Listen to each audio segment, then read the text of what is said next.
కృపాసక్తి సంపూర్ణుడా, సర్వశక్తిమంతుడా అని స్తోత్రాలు. సర్వాధికారి అయిన తండ్రి, నీకు వందనాలు, స్తుతులు, స్తోత్రాలు చెల్లిస్తున్నాము ప్రభా.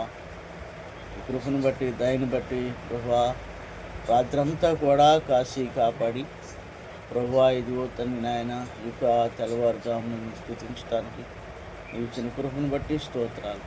ఆయన నీ దేవుడు, సర్వశక్తిమంతుడు, ఆకాశం సింహాసనం, భూమిని పాదపీఠం ప్రభా. ఇదిగో తండ్రి నాయన ఈ సమయంలో నీ పాద సన్నిధిలో ప్రభా, ఇదిగో తండ్రి నాయన ప్రతి ఒక్క కుటుంబం కోసం ప్రార్థిస్తున్నాం. ప్రతి ఒక్క క్రైస్తవ బిడ్డల కోసం ప్రార్థిస్తున్నాం. ఆ రీతిగా తండ్రి నీ స్తోత్రాలు, నిన్ను ఎరుగని బిడ్డల కోసం ప్రార్థిస్తున్నాం. ఆ రీతిగా ప్రభా ప్రతి ఒక్కరిని ప్రభా మీరు దర్శించమని ప్రార్థిస్తున్నాం. ప్రతి ఒక్కరికి కావలసిన ప్రభా తండ్రి నాయన ఈ దిన మా ప్రభా బలమును, శక్తిని, ఆరోగ్యాన్ని మీరు ప్రసాదించమని ప్రార్థిస్తున్నాం. ఈ దినమంతటిలో మీ బిడ్డలతో మీరుండి ప్రభా కాయ కష్టాన్ని ప్రభా తండ్రి నాయన ప్రతి పనిని, ప్రతి విధమైన మా ప్రభా వారు చేస్తున్న ప్రభా ప్రయత్నాలను మీరు తోడై నడిపించమని ఈ దిన మా ప్రభా తండ్రి అంతట్లో మీరు తోడై నడిపించమని ప్రార్థిస్తున్నాం. సంఘాన్ని బలపరచండి, సరిహద్దులు విశాలపరచండి, నీ కృపలో వర్ధిల్లింప చేయమని ప్రార్థన చేస్తున్నాం. బలహీనమైన కుటుంబాలను బలపరచండి నాయన.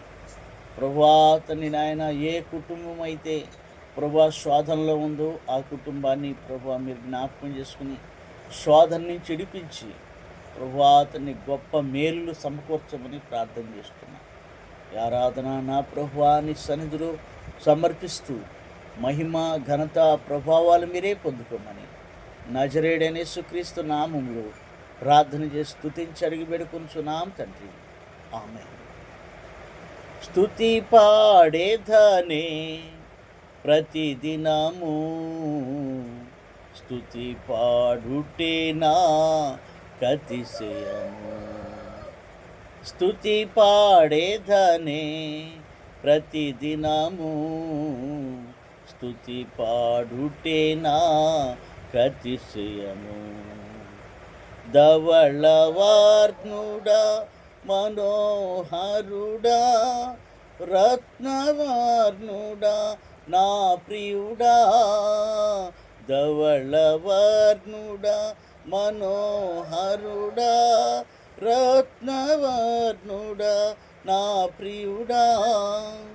స్తుతి పాడేదనే ప్రతిదినము, స్తుతి పాడుటేనా కతిశయము. హల్లెలూయా, హల్లెలూయా. సమయంలో మొదటి కీర్తన. దుష్టుల ఆలోచన చొప్పున నడవక, పాపుల మార్గంలో నిలవక, అపహాస్యులు కూర్చుండ చాట కూర్చుండక, యెహోవా ధర్మశాస్త్రముందు ఆనందించు, దివారాత్రం దాన్ని ధ్యానించువాడు ధన్యుడు. అతడు నీటి కాలువ యోరన నాటబడినదై ఆకు వాడక తన కాలముందు ఫలం చెట్టు వలె ఉండును. అతడు చేయునదంతయు సఫలమగును. దుష్టులు అలాగునుండక గాలికి చెదరగొట్టు పొట్టు వలె ఉండును. కాబట్టి న్యాయ విమర్శలు దుష్టులను, నీతిమంతుల సభలో పాపులను నిలవరు. నీతిమంతుల మార్గం యెహోవాకు తెలియను, దుష్టుల మార్గం నాశనమునకు నడిపించు. ప్రియ సహోదరులారా, ఇక ఉదయకాల సమయంలో మనకి మొదటి కీర్తన చాలా శ్రేష్టమైన మాటలు తెలియపరుస్తుంది.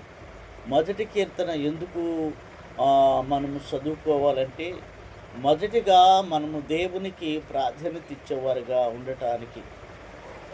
ఎందుకనంటే ఆయన ధర్మశాస్త్రమందు ఆనందించు, దేవారాత్రము దాన్ని ధ్యానించువాడు ధన్యుడు అని లేఖనం స్పష్టంగా తెలియజేస్తుంది. కాబట్టి లేఖనం ప్రకారం మనము ఉదయము, సాయంత్రము, మధ్యాహ్నము ప్రతిదినము కూడా మనము దేవుని ధ్యానించుతూ, స్తుతిస్తూ, దేవుని మహిమపరచాలని ప్రభుపేట మనవి చేస్తూ, ఇగో మీకోసం ఆఖరి దీవెనలు దేవుడు మీకు అనుగ్రహించునుగాక. పరిశుద్ధుడా, ప్రేమ నమ్మకమైన తండ్రి, స్తోత్రాలు. ఇగో తండ్రి నాయన, ఈ ఉదయకాల సమయంలో ఎవరైతే ఈ వాక్యం వింటున్నారో వారు దీవించబడటానికి కృపసూపమని, ఈ దీవెన ఆశీర్వాదాలు కుటుంబాన్ని కుమ్మరించమని, కుటుంబాలన్నింటినీ కాపాడి వర్ధిల్లింపచేయమని నజరేయుడైన యేసుక్రీస్తు నామములో ప్రార్థన చేస్తున్నాం తండ్రి.